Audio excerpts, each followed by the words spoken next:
Because every true spiritual path is to develop the character of real compassion.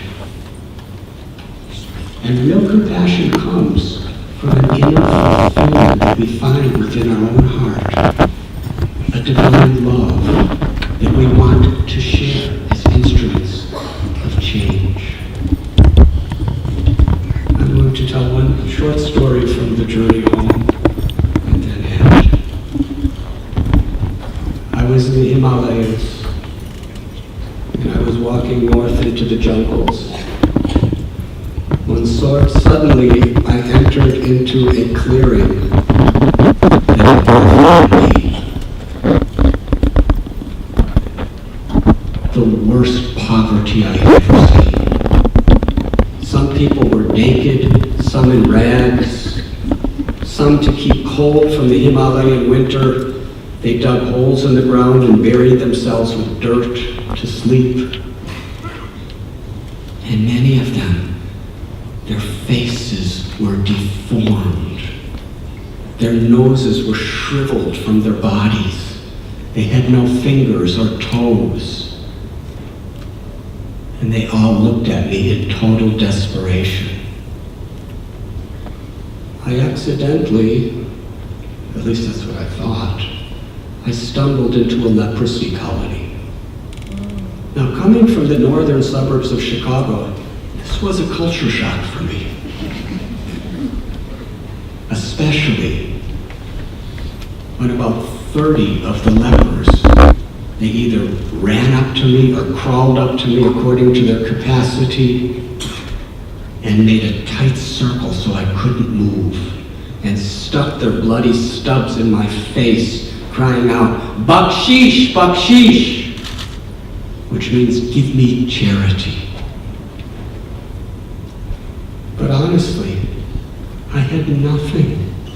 All I had was the clothes I was wearing.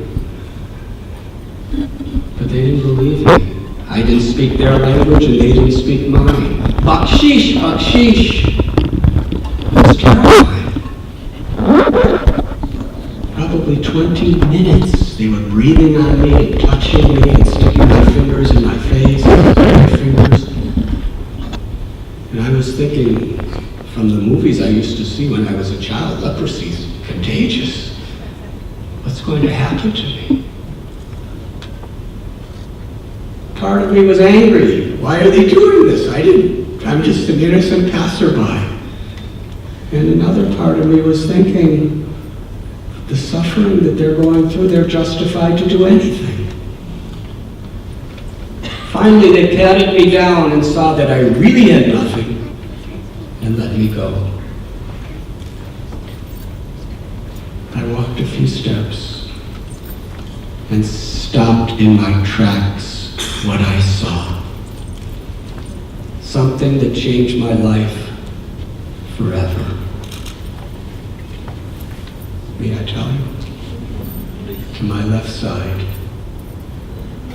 about the same distance as Ajay and Pam,